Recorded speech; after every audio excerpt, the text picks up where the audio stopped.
Welcome to the Up Arrow Podcast with William Harris, featuring top business leaders sharing strategies and resources to get to the next level. Now, let's get started with the show. Hey everybody, William Harris here, the founder and CEO of Element and the host of this podcast where I feature experts in the D2C industry sharing strategies on how to scale your business and achieve your goals. I'm excited about the guest that I have today, Kristian Hansen. They call Kristian the jeans guy. At Slow, he and his team are redefining what it means to build companies through community, having generated a $360,000 pre-seed and a 100,000 person waitlist, 10 million projected revenue, with $0 in ad spend. They are starting the slow fashion revolution. Kristian, I'm excited to have you here. Oh, thanks very much. Yeah, this is going to be great. Yeah, and you were introduced to us by Katie White over at Kitcaster. I've actually had a couple of people that they've sent over that I've been very impressed with, and so thank you, Katie, very much for this introduction. Yeah, they've been really great. I really appreciate it. I want to dig into, we're going to talk about slow fashion. We're going to talk about the difference between that and fast fashion. We're going to talk about even just some of the community stuff that you've been doing. Before we do, I do want to announce our sponsor. This episode is brought to you by Element. Element is an award-winning advertising agency optimizing e-commerce campaigns around profit. In fact, we've helped 13 of our customers get acquired, with the largest one selling for nearly $800 million and one that IPO'd recently. And we were just ranked as the 12th fastest growing agency in the world by Adweek. You can learn more on our website at element.com, which is spelled ELUMYNT.com. That's enough of the boring stuff. Let's get into the good stuff. Kristian, I want to talk to you about just your backstory of how did you end up starting Slow? Why did you start it in the first place? But I understand there was kind of like a funny story of opportunity here. Yeah, definitely. I like to say it happened by accident, and it kind of did. At the time, I was working in fashion, but I was in sourcing, and so sourcing in the middle of COVID wasn't really happening. Travel was dead, everyone was on lockdowns, and so I kind of was unemployed for the most part, working on kind of side projects, trying to really dig into the entrepreneurial side. And I figured, okay, cool, lockdown, great time to start something, and kind of just bounced from project and idea, as many, kind of early stage founders do. And one day in the middle of the pandemic, I was like, hey, I need some clothes, and I'm very broke at the time. So let's go to a thrift shop. Let's find some clothes. But middle of lockdown, so you can't try anything. It's like, what you buy is what you buy. And so I grab a bunch of things. I'm 6'3", so if I find pants that I'm like, okay, these look like the right length, they usually work. And I took them home. Next day, I threw them on, and I was walking to the metro station to go into town, and I was trying to put my phone in my pocket, and there was like no pocket, this tiny little non-existent pocket. And it hit me in that moment. I was like, oh my God, these are women's jeans. One, how do they fit me? And two, what? This is what women have to wear. Like, this is what they're dealing with. And I don't know what possessed me in that moment. I had no social media following at the time. I had like 30 followers. They're like all my friends. I don't know what possessed me, but I was like, I need to tell someone about this. I just have to. This is mind blowing. And I made a really terrible TikTok walking to this metro station where I'm like, ladies of the world, I apologize. This is terrible. I can't believe you deal with this on a daily basis. Wow. And I got on the train, and by the time I got off the train, maybe 15 minutes later, I get back into the connection, and it's ding, ding, ding, ding, ding, ding. And I had basically 500,000 views on that TikTok, massive amount of engagement, just people like, yes, that's what we deal with. And I'm like, whoa, this is a thing. Wow. This is a thing. You struck a chord. Yeah, for sure. Yeah. So that was basically the beginning. So obviously, yeah. And you learned a lot from that, right? And so I think one of the things that I like about this is when we're talking about coming up with product ideas or how to improve products, a lot of people there are all kinds of ways that we're going about it, but you literally just took it to social media, raised awareness of a problem that you've discovered and said like, hey, this is the problem. And you got a whole bunch of feedback that you were able to use to develop jeans that you think are going to be a lot better now, crowdsourced from people who are actually going to wear them. Exactly. Yeah. So we just basically at that point, I was like, wait, I know how this works. I know how to make these things. I could do this. And, it took a few months to kind of figure out how, but I made a video and I said, okay, hi, everyone. Hi, it's me again, that random guy who was ranting about the pockets. By the way, if you want me to, I could make them with pockets. How, what do you think about that? And immediately people is just like an outpouring of yes, yes, yes, yes, yes, do this. And then I was like, okay, look, here's a Google form. Just tell me what you want. Like, do you own a pair that's great? Tell me what's Wow. great about them. Do you hate everything? Tell me why you hate everything. I just want to hear you. I want as much feedback as possible, and let's go. And over those first like 3 or 4 months of basically doing that every day and just defining the question further and further and further, we ended up with over 700,000 data points. And Hmm. that is the birth of everything that we've basically been doing as a company. It's just building that feedback loop and building that community where people feel like, oh, I can ask for something and they're probably going to take it into consideration and actually do it. And that was, our day one was I discovered this by accident. I spitballed with people, around the world. And so we knew from the beginning that if we were going to raise money, it was going to be crowdfunding. If we were going to build a product, it was going to be based on what the community asked for. And that's basically the path that we've taken so far. And it's been a huge ride. Now, are you keeping that feedback loop going? Are you continually asking people, hey, what do you like about this? What do you like about that? What do you dislike about this? And are you taking that to social media? Definitely. Everything we do is based on consumer feedback. Like we even put it on the main label. We just launched a jean jacket recently, and literally on the main label, it says powered by 44,183 suggestions. And like everything that we do Beautiful. is tell me what's wrong with this, tell me what's wrong with that. Why do you like this? Why do you not like this? And we get a lot of the same stuff, which just shows, okay, we're moving in the right direction. And sometimes we get some just crazy obscure ideas that we're like, that makes so much sense. Let's do it. And so, yeah, we're still super big on that feedback loop. And that's going to continue to be a really big core part of what we do as we continue to grow. So aside from not having pockets, basically, what's the other piece of, let's just say, feedback that you received that surprised you the most? You're like, I had no idea, but wow, that's mind blown now. Like I would just say, and it sounds so basic, it's just sizing. The amount of people that like if you're a somewhat regularly sized dude, you don't have to worry about going to the mall and finding something that fits you. Now, most people hate buying pants, and I'll tell you all about that rant a little bit later, but most people hate it. But the reality is that if I go to the mall and I spend an hour, I'm probably going to find a pair of pants that fit me. And there's a huge amount of people around the world that just that's not even a possibility for them. They can't go to a mall and go to a regular store and buy a pair of pants. They don't exist. And that really blew my mind where I was like, okay, one, I'm coming from a huge place of privilege. That's wild. And two, why? There's a massive amount of these people. Why are these fashion brands not serving them? And that was what really blew open the entire business model into like, okay, this is so much more than pockets. Pockets was a great entry point. It was a great way to get people on board. It was it's a little bit of a gimmick in a way, but it was like, if this is going to be a long lasting brand or a long lasting project that actually has any form of systemic, impact, we have to do something that kind of shakes the industry. And that's why sizing became, a big part of our future. I love it. And you're not just shaking the industry in terms of the way that you're sizing product and the way that you're talking about products or the way that you're talking about pockets and things like that. From what I understand, the name of the company has to do with the way in which product is being made. And so, you call this slow fashion, which would be significant difference from something like Shein, which we're very familiar now with, like the rise of fast fashion. But you're ushering in what you would call this rise of slow fashion. How is slow fashion? Well, define that for me a little bit for anybody else that's listening as well. But then also define maybe, contrast. How is it different from, let's just say not the Sheins, but the traditional fashion? Sure, sure. Yeah, I mean, fashion brands forever, basically from the 80s onwards, they were basically producing 4 or 5 collections a year. Spring collections, winter collections, summer collections. That was it. You walked into a Tommy Hilfiger in 1999 in the summer, that was their collection. That was it. And that was their model. They had 100 new things in the summer, enjoy it, that's that. And once kind of the late 90s, manufacturing started popping up overseas, and all of a sudden they weren't making things in North America anymore. They started shooting them over to Bangladesh and Pakistan and India and these, other places in China and Cambodia and Vietnam. Then these fashion executives were like, wait, we don't have to do 4 collections a year. We can do 15 collections a year, and we can have new things all the time.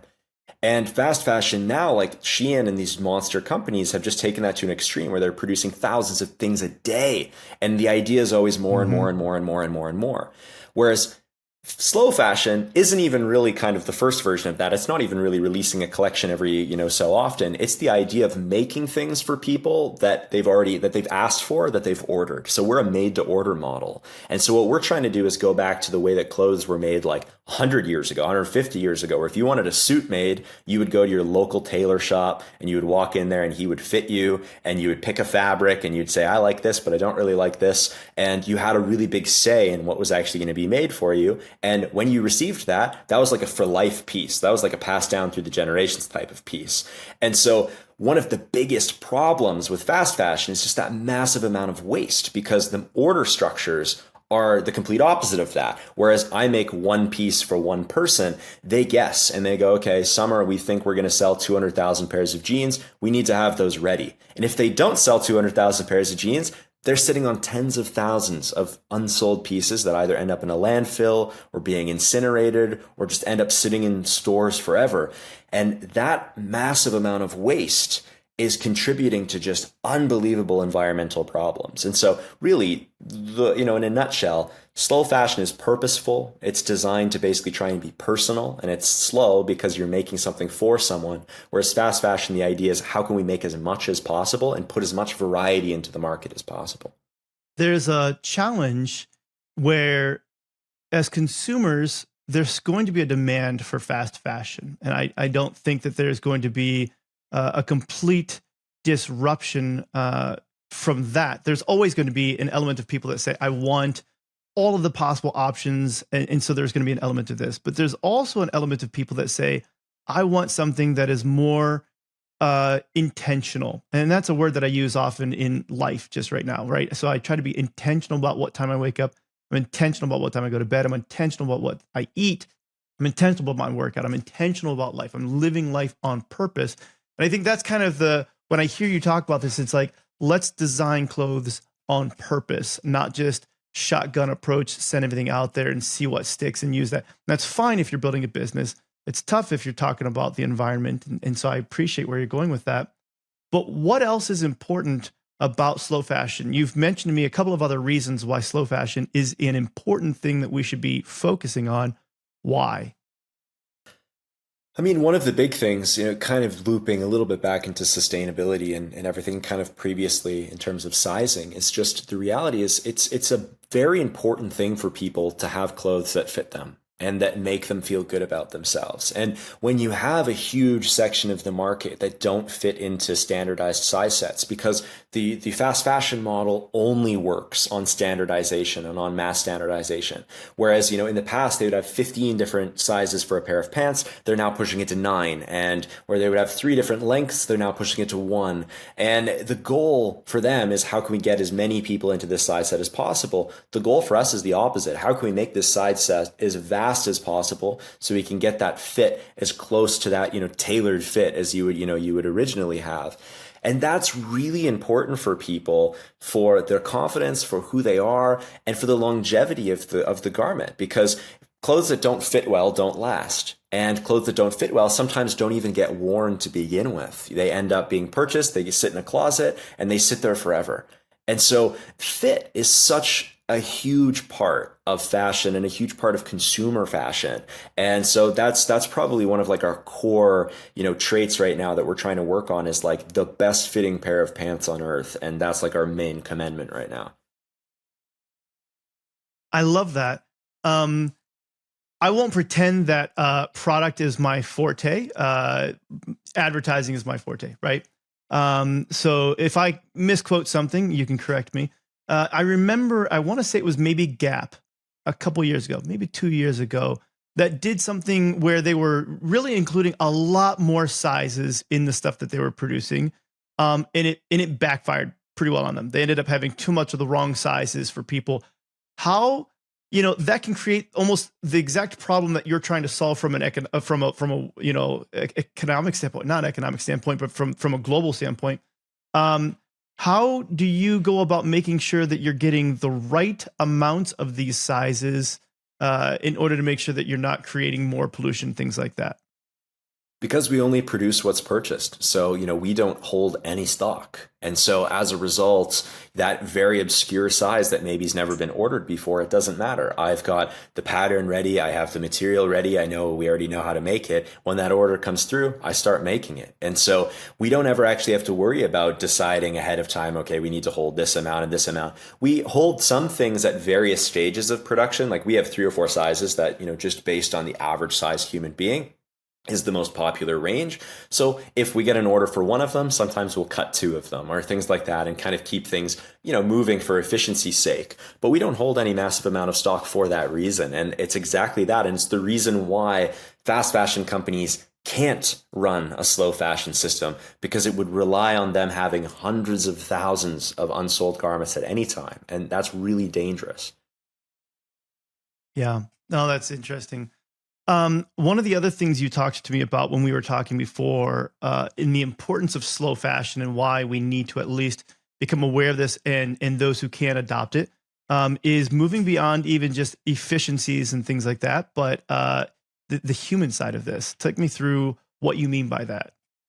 Totally. I mean, you've got a big push right now with fashion brands that are claiming to be sustainable. And there's a lot of greenwashing in fashion. And while, some of them are actually taking very good steps, and, you'll see it, and it's not wrong. You'll have a company, there's a big one recently, like H&M, it kind of backfired on them. They're using all these sustainable fabrics. But the reality is they were producing that line in Bangladesh in sweatshops.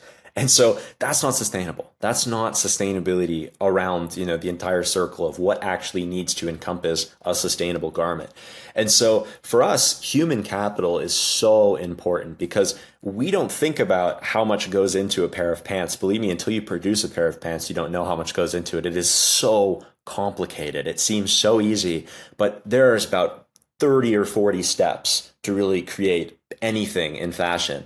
And right now, the model is based on the cheapest labor possible in the cheapest parts of the world and producing as many things as they can. That will never be a sustainable model. And so you can use the most amazing sustainable fabric on earth, but if that's how you're manufacturing from a human capital perspective, it's never going to be sustainable. And so that's a huge part of what we're trying to accomplish as well. And that's why we built our own manufacturing facility, is I now have complete end-to-end control over how my people are treated and how my people are advancing and how we as a group of human beings can make our lives better collectively, not just I'm paying pennies on the dollar so that I can maximize my bottom line. Yeah, I mean, that's very beautifully spoken. When you talk about this, there's the mindset of the consumer, then there's the mindset of the consultants and the people running business. How are you going about changing that mindset in consumers and in professionals?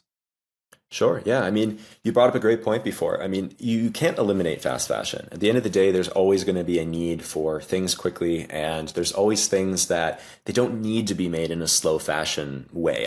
For an example, I'd say like a graphic T-shirt. Let's just say you're like a sports fan, and you want a T-shirt for your sports team. Never needs to be made in a slow fashion kind of way.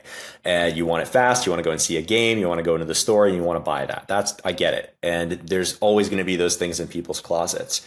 For us, the thing that we're trying to tackle are those staple pieces that don't need to be purchased that way. Most people have 3 or 4 pairs of pants. Maybe they wear 2 of them religiously, and a couple of them kind of just sit there. We're saying, okay, how do we make it so that those staple pieces that can be built to last and can last you literally 20 years if you want them to, how do we replace the really low quality, poorly made, unsustainable version with our version that is going to be in that closet for as long as possible? And so the goal with the consumer mindset shift is like, look, do you want to buy $25 jeans every 3 or 4 months forever? Or do you want to buy our $100 jeans once and have them for the next 10 years? And that has actually been a surprisingly easy pitch. And once people have it and they feel the difference in the size and the quality, and they're like, yeah, okay, I'm not going back to that anymore. And so right now is a lot of education, and which is why our primary marketing has all been through TikTok organically, and we can speak to people and have really good community engagement because there is quite a lot of education that goes into that buying experience. But as a whole, the mindset is something that we're all familiar with. And the big thing is that a lot of people thought it was reserved for the rich. And it has been reserved for the rich for a very long time. You want clothes made for you, customized for you, have any say in what you're making. Oh man, that's going to be hundreds and hundreds and hundreds of dollars. And that's really our whole goal is like, how can we make bespoke clothing completely accessible for anybody and everybody who wants it? And once you explain it to people like that, they're like, yeah, here's my card. Let's do it. Yeah, I love it. You talked about the idea of how your marketing is on TikTok and social media. So that's a big part of how you're doing this. Before the show, we were talking about community building versus traditional marketing. And from what I understand, you have spent $0 on advertising, and you've built this up now very well. Like we said, I think it's $360,000 in pre-orders, and then over 100,000 on the wait list. Tell me a little bit about how did you really turn this into the type of model that can allow you to scale that way? Yeah, I mean, complete and utter honesty. It's like we give people the good, bad, the ugly, and they love it. And it's a no. There's nothing hidden from plain view. And that's the way that we've always built this community. And that's the reason that people invested in us to begin with. When we put up that first investment round, it was like, I really kind of have no idea what I'm doing, but I have this idea and I want to make it happen. And if you want to throw $100 at it, I think it could be really big. And boom, there we go. Basically 300,000, straight up into the WeFunder. And then same thing with our first launch. It was like, okay, leading up to it, it's like, okay, we got this prototype. We're pretty happy with it, but we've never sold a pair of jeans before. We have no idea how this is going to go. Let's call it a soft launch. Let's do it. And everyone's like, okay, cool. It's almost a gamble. And that psychological instinct in humans to like bet on people that, they resonate with or that they like or that they want to be associated with has been a huge part of that. And so that TikTok following and, that email list and that group of investors, that's the only group that we needed year one to push almost $1 million in sales. And so I wasn't ready to push it out to the rest of the world and to run ads and to, really blast off because we were having so many problems fulfilling the initial products. I didn't need to, scale at that point. And we had to do a lot of very unscalable things in the beginning to learn how to make them scale. And so that was our entire focus in the beginning was let's build a super rock solid community. These are the people that gave us all that feedback and all those ideas. They have the empathy and they know what's going to happen and they know that there might be roadblocks and hiccups. And let's build with them. And then when we're ready for that scale, we'll be ready for that scale. And that's the time when we're really going to push it out to the world. Yeah, we appreciate honesty just as human beings. I know I do. And I think everybody, it's been a big push and something we've been able to see. We pull back the layers of a lot of things on social media to really see, what's behind the scenes and what's going on and the emotions and everything that's involved. And I think that that's a really good net positive thing that social media can bring to the table. There's a lot of things that social media can cause damage by, but there's a lot of positives it does. Reminds me of Alfred Nobel. I believe when he saw his what's it called when you pass away? I'm drawing a blank on the name, but when you pass away and you read your obituary. So yeah. sees his obituary, and I think he had invented dynamite, TNT, in his obituary. He didn't actually die though, but they mistakenly, thought that it was him, and they're reading his obituary. He's reading his obituary. It's basically talking about how he created this stuff that he originally created to be used to allow for trains to pass through and blowing up rocks and things, but had also been now used for wars. And so he looks at this, he says, I gotta change this. But I think the same thing is true for a lot of social media. There's positives and negatives, and you're using it for a very positive way. And you talked about problems. What are some of the problems that you ran into year one that you're like, oh, this is interesting? If anybody else is embarking on an adventure of creating their own fashion brand, these are some of the things that you've run into. Oh man, that list we could talk for a long time. It was crazy. I mean, it just largely everything is harder than you expect it to be in fashion, and everything takes longer than you expect it to. It's like you think, okay, cool, you just got to buy some fabric, you got to find a manufacturer, you can get things moving and X, Y, and Z. And the reality is, at its core, fashion is one of the most complicated industries on earth because of all the moving pieces and the amount of things that go into making something that's so detail orientated, because that's what the consumer wants. And you take fashion that's already complicated. Denim is probably the most complicated, sub industry within it. And then you add, let's not do it the way everyone else is doing. And instead of doing 9 sizes, let's do 300. And yeah, it was wild. It was a disaster, quite frankly, the first launch. I mean, we thought it was going to take us 5 Really? weeks. It took us 5 months. It was like everything that could have gone wrong went wrong. And, it was like Murphy's Law in every sense of the word. And so it's just peak startup mode, like putting out fires every single day, trying to figure out like, okay, how do we do this? How do we do this? How do we do this? But to be honest, I wouldn't change it for the world. We learned the only reason that I'm here right now in Turkey with the knowledge to actually build this factory and how we can actually make it work now came from seeing the problems firsthand and being like, I don't like how you do that. I would do this differently. And if I build my own factory, I need to do this differently because it doesn't work for my model. It works for a fast fashion model. And so it was the definition of square peg round hole. And we couldn't jam it in there anymore. And so, yeah, first launch, even the second launch was chock full of issues. And now, most recently, we finally got things under control and we just relaunched again in November and things are, moving very smoothly. And so a lot of learning, a lot of problems. But because we went with that community model, 97% of people have been unbelievably understanding and like with us from the beginning, no matter what. Timelines that would have just murdered most companies. The empathy that we had as a result of building the product alongside of them, like they're in it. It took us 13 months to deliver a few people's jeans. And they then received them and the next day bought 3 more pairs. And I'm like sitting there like, I just took a year to deliver you a product and you just gave me more money. Like, that's crazy. That's just wild. And so it's those kinds of things that just made this year like so unbelievable. But yeah, that's long story long. Fashion is complicated. Well, I think that's the beauty, like you said, of the honesty that you've had with your community, because they can look at this and say, yeah, sure, that's a lot longer than I'd like to get it. Typically, we're looking at things, on Amazon saying I want it next day, 13 months, quite a bit different. Yeah. But they're looking at, number one, the vision that you have for where you're going for this. And they're saying, I support that vision, that goal.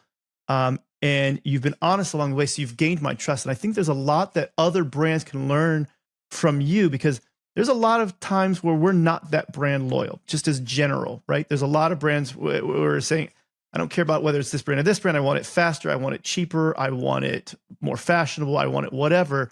But if you can take the time to really develop that trust with your customers, then you don't just have customers, you really do have people who are willing to go to bat for you and invest in you and continue to be alongside for the ride, even when the inevitable hiccups come, because that's going to be true for every brand. There are going to be things that could potentially set back any brand, but you've invested in that community. And I think that's a huge testimony to what you're doing.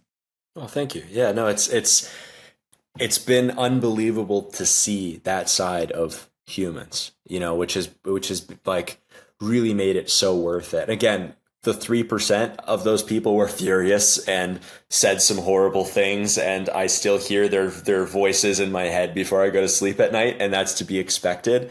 But the good outweighed the bad, 9 out of 10 times. And so it's like a bit of a social experiment that really we had no idea how it was going to work. And I've been really lucky now to see, okay, if you ask people for help, they're more than willing to help you most of the time. And if you say, I've got an idea, I need your help, will you help me if you think it's a good idea? If they do, they'll help you. And I've just employed that as like our primary tactic for just about everything. And it's like, I need to know this. Can you help me? And they're in. What about ads? I know you mentioned that you're not doing ads yet. Is it simply because you're doing everything you can to keep up with the volume of growth that you're having right now? Or is there an actual reason why you're like, no, we don't ever want to do ads? It's like against our game plan in any time in the future. We're definitely going to in the future. The goal is actually in kind of the new year to begin, because we have so much data that's just kind of being unused right now.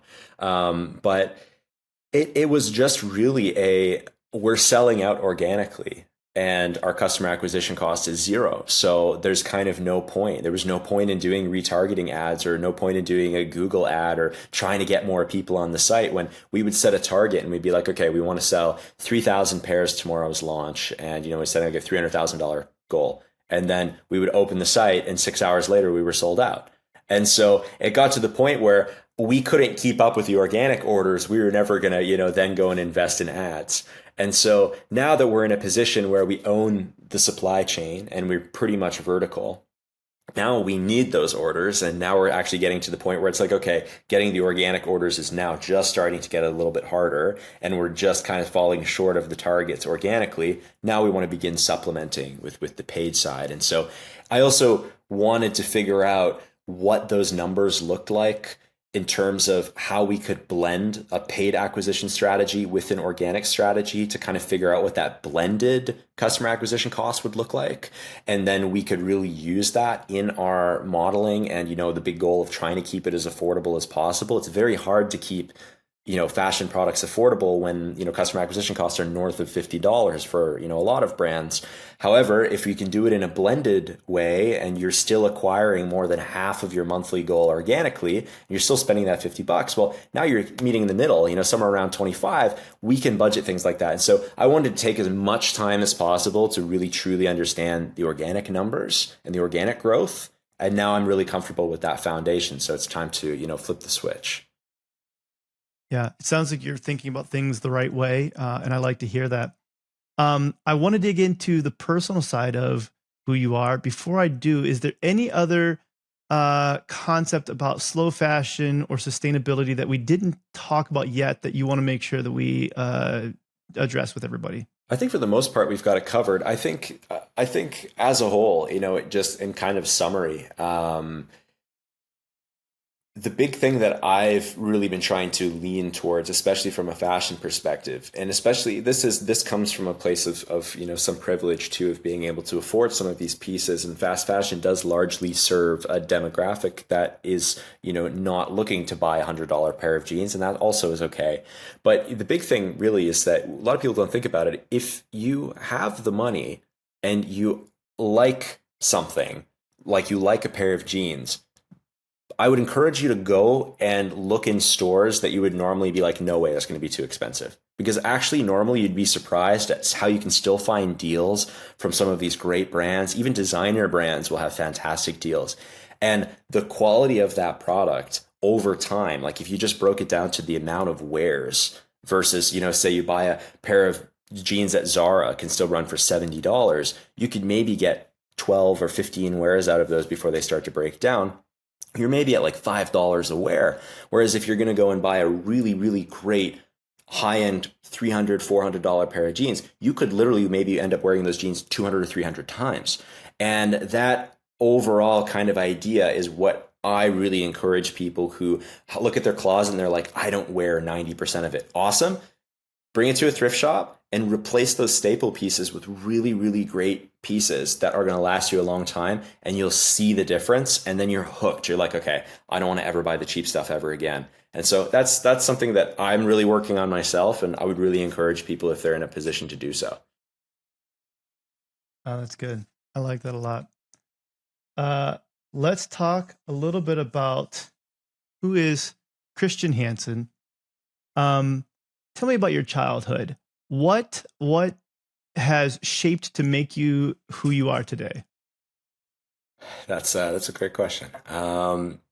So I was pretty fortunate. I got to grow up overseas. I grew up in Dubai, and I got to Dubai when it was not the city that everyone knows it to be today. And the big city of gold with all the Lamborghinis and man-made islands. And when I got there, it was a sandbox, and like there was nothing. And it was like basically the year 2000. And I was like 3 years old, and I just got there, and I was no idea what was happening, no idea why we had just left Canada and moved across the world. And it was a really pivotal time for that city, and it grew at just an unfathomable rate, and I grew at the same time. And so I really attribute a lot of my growth and development and who I am as a human to growing alongside one of the biggest cities on earth and seeing, the differences. And every time I'm there, it's something unique and new and something is there. And there's this mindset of like, nothing is impossible. Nothing. They're like, okay, world's tallest tower, let's do it. Man-made island? Yeah, let's do it. Like, ski hill in the middle of the desert? Yeah, let's do it. And that mindset, when you're surrounded by it as like a really young child, it's super contagious.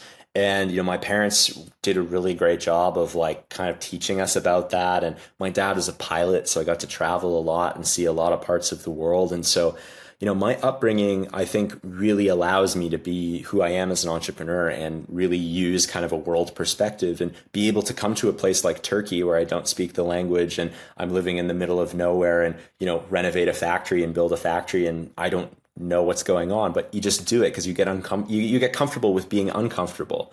And, that as a whole, I contribute or I think contributed a lot to who I am and what I do and kind of my insatiable desire to change things and make things grow. And I think that's why the only thing I could ever do for my entire life is startups and building things.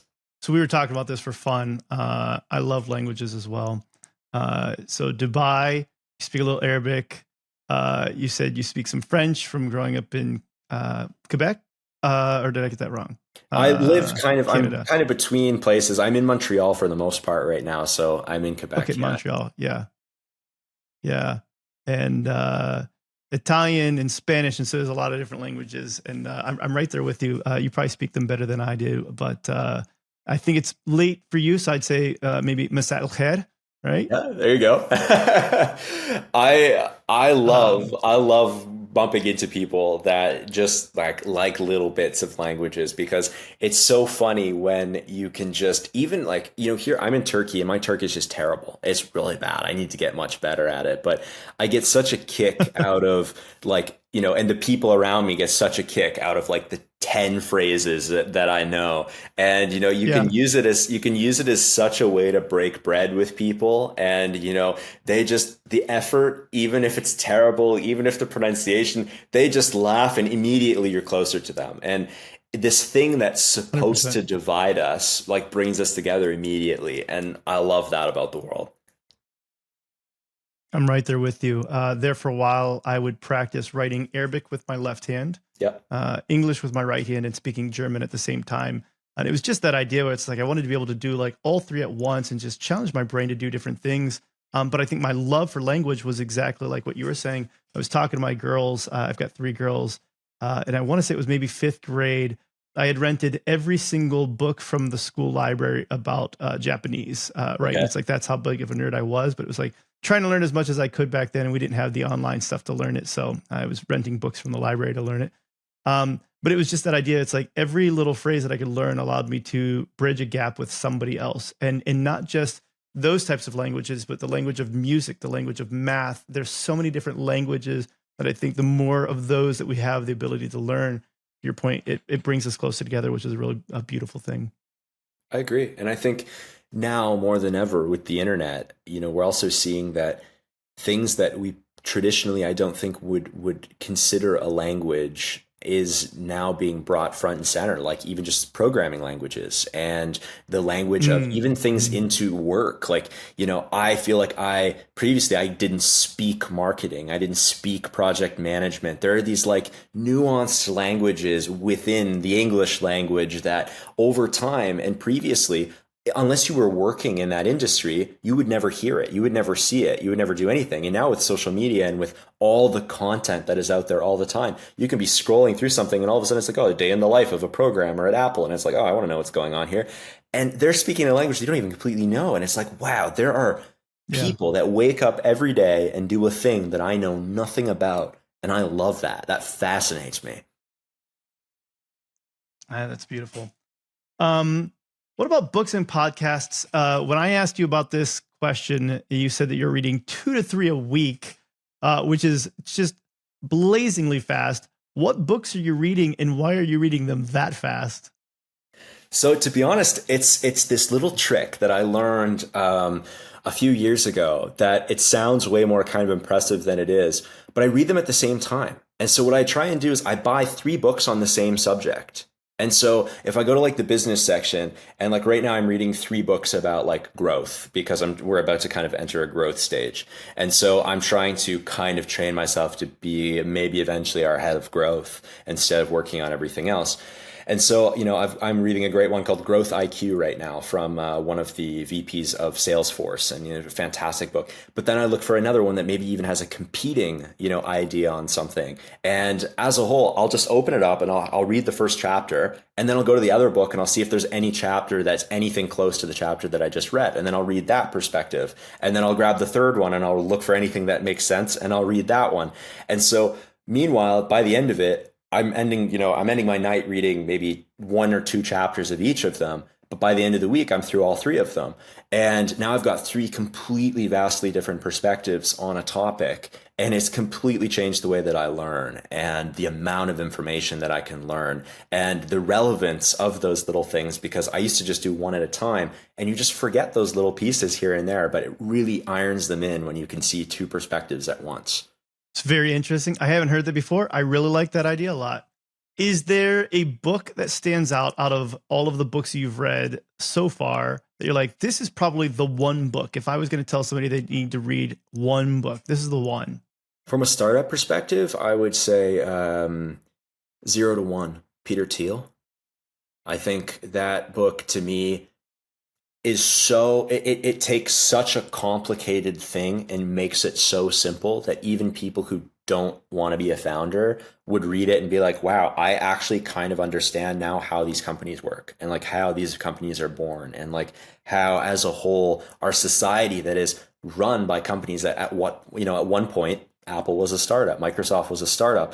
And so I think it's really hard for some people to get this, idea of like, where did these companies come from? They didn't just spawn. But you hear the founder story and you watch the Hollywood movie and it's very dramatized. But you read a book like that and it's like, it's actually very simple if things go well, but it's very simple. And so I love that one. It's a mandatory read for anyone in our organization. That's great. You just reminded me of something. So you talked about like the Hollywood movie. So when they make the Hollywood movie over Slow Jeans, who do you want to play you? Oh man, that's a good one. I would say DiCaprio. I feel like that would be great, and I'm very animated as a person, and I feel like in the factory and in places, and yeah, that would be sweet. That's probably that'd be a dream come true. That's great. I love it. Lastly, I wanted to talk about if you've met anyone famous. We talked about you've got a couple of interesting stories there, but it's always fun to see. Some of them, they don't necessarily need to be famous, but just inspirational, where it's like maybe you look up to them and I might not know them, but like within their realm, you're like, this is, one of my heroes. Yeah, no. There was a summer, or sorry, actually, no, it was a winter time's a better one. This is a better story. It's a better story. There was a time where I was skiing in Montana, and I was basically just loading up, getting onto into the gondola, and it was one of those, you sit on a little bench, not a proper chairlift, and you're kind of enclosed. And I remember getting in, sitting down, and this guy coming in, he's got his, he's all clothed up and everything, coming over, and he's like, "Hey, can I just ride to the top with you? I'm not skiing. I'm just going to the lodge." "Oh yeah, sure, pop in." And he walks in, he pulls his mask down. I'm like, I know that guy. Why do I know this guy? He said, "Why do I know this old dude?" And so I shake his hand. "Hey, nice to see you." It was Warren Buffett. No way. Yeah. And he just was meeting a friend or something at a lodge. And I'm there and I'm like, this is the longest gondola on this mountain. I have like 3.5 minutes sitting across from this guy. And he's like in such a friendly mood. He's just like, stocks must have been going well that day. And I just straight up was like, okay, I'm shooting the shot. I'm like, so can I... Would you mind if I just asked you some questions? Like, I'm very starstruck at the moment. And he had a big laugh, and I had this like crazy one-on-one interaction for like 3 minutes, and I just didn't even know how to kind of articulate what I wanted to ask. But he is the definition of like that book, of a guy who takes something that's so complicated and he makes it sound so stupidly easy. And that conversation like changed my entire perspective on, I was like 19 at the time. I just completely changed my perspective on like what I wanted to do. It was like, okay, whatever I do, it needs to be that, making something that's really complicated simple, because the eloquence in it was just like mind blowing. I love that. Yeah. One of, the Oracle, right? I mean, he is so intelligent in his ability to take complex things and make them seem like everyday common knowledge. Okay. And then the next one was any funny quirks about you. When I asked you this, you said that you're kind of like a Mike Ross of sorts from Suits. Explain to us how you are like a Mike Ross. I just get a lot of flack from my girlfriend and everyone that, we work with, because I remember really odd things. I'm not like, a perfect photographic memory like that. I don't even think that actually properly exists. But the amount of times where we'll be in a meeting and someone will just be like, oh yeah, do you remember this and this and this? And I'll be like, oh yeah, that was the guy who was drinking that coffee from that place and we were doing this and this. And like, why do you remember that? I don't know. And it happens like 10 times a day. And so they just laugh. And I think the funniest part about it was I'd never done that before, ever. And then I was playing junior hockey, like 18, 19, 20, and kind of my last season. I got a really bad concussion. And when I like knocked out cold and I woke up, I felt different. It was weird. And I thought, okay, I'm concussed, of course. And about a month later, I realized like, no, I am substantially smarter than I was. It was really odd. And I went to the doctor and I said, like, am I crazy? Like, this is really, really weird. And he said, well, actually, no, they're actually working on a study right now to see, because apparently some people, there's a part of your brain that when it gets damaged, it can actually repair itself better than previously. And they said it's really odd and we're not entirely sure how it happens. That must have been what happened. And as a result, like my memory improved overnight, like my ability to process data improved overnight. And I was like, wow, my entire life was turned upside down from getting hit in the head with a hockey puck. Wow. Yeah. That's wild. And I've heard stories like that. I also do not have a photographic memory, but I do consider myself to have a very good memory. The term for someone who remembers literally basically everything from every single day is hyperthymesia. Well, last time I checked, I think there were 7 confirmed cases in the world of hyperthymesia. And it's not something that is good, right? Like this is going beyond just normal memory. And this is remembering like every single detail, and it becomes to the point where it's debilitating. But it sounds like you got the sweet spot of hyper memory that serves you well. Yeah, no, I couldn't do it. Remembering everything all the time, man. I already can't sleep at night because I'm thinking about things. That would be just next level. That's great. So playing off of that memory a little bit, is there a quote that you live by? So you've read a lot. Is there a quote that you would say, this is one of my favorite quotes that exists? I have 2 that I kind of have everywhere. One of them is from one of the greatest philosophers of our time, Han Solo. Never tell me the odds. I love that one.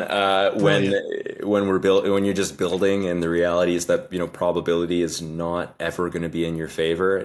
From the beginning of startups, like 99% of them are destined to fail, and I hate that. You hear that statistic all the time. Especially when the economy is not very good, and you hear, okay, X amount of startups are going to be fail to raise, and X amount of startups are going to burn through their ad budgets because people aren't buying. And I hate the negative probability, so I use that all the time. Never tell me the odds. And then the other one from James Bond, never let them see you bleed. I love that one. Nice. It's just like in the perspective of, and it's made a huge difference in like how I deal with a lot of the founder stuff, because I mean, I'm sure you know yourself, like in 1 hour, you can go from having the worst thing that's ever happened and then having it resolved. And there's just no point in ringing the alarm bells. And in the early days, when it was just like me and my co-founder and a couple of other people, it'd be like, oh my God, I just got this text message and like, we're being sued. And, immediately everyone's freaking out, and now the entire day is ruined. Meanwhile, now it's like, okay, no, let's figure out, why is this happening? Is this real? What's going on? And you can actually work through things entirely before you ever actually need to get to the point where you're like, okay, this is a big deal. And I love living by both of those. Those are both great quotes. I love that of all the things that you've read, we could go It's like, oh, he's going to go Marcus Aurelius or something like that. And he's like, nope, Han Solo and James Bond. And that's so perfect. Even just that idea of what you're talking about, where entrepreneurship is, you can go from the highest high to the lowest low and then right back up to the highest high in a matter of an hour. It's one of the most difficult things that I think that I've even seen. And somebody that I really respect said it this way. He said, it's kind of like getting really good at being kicked in the balls. And so it's like, it's not the best way to say it, but I appreciated the idea where it's like, you see those monks, and it's like, sometimes you see those monks and it's like, they're just repeatedly being kicked. And it's like, they've developed this tolerance to being able to have that happen to them. He said, that's entrepreneurship, is you just get to the point where it's like, that doesn't even faze you anymore. Totally. As hard as that might be to believe. Yeah, no, I love that one. And I think you've probably heard this one too from Reid Hoffman, I love Reid Hoffman. I mean, and he has a great book, Blitzscaling, and that's also one that I absolutely love. And he says, like, entrepreneurship is like throwing yourself off a cliff and building the airplane on the way down. And sure, it's like, yeah, you feel like you're falling all the time, and then your life depends on your ability to build. And I love that. Yeah. To your point, if the odds were in your favor, the yield wouldn't be great either, right? So it's like you almost have to go take the bet that's a little bit harder. Kristian, it's been absolutely amazing talking to you today. If people wanted to follow you and connect with you, what's the best way for them to do that? Everything is on our website. So if you want to head over there, it's really easy. It's just www.slow.is. And so everything is there, all of our social links, my email, if you want to reach out. We have completely open communication with everybody. And yeah, that'd be great. I'd love to connect. Awesome. Thank you so much for sharing your time and your wisdom with us today. Yeah, thanks for a great conversation. This was fantastic. Yeah. And thank you, everybody else. Have a great rest of your day. Thanks for listening to the Up Arrow podcast with William Harris. We'll see you again next time, and be sure to click subscribe to get future episodes.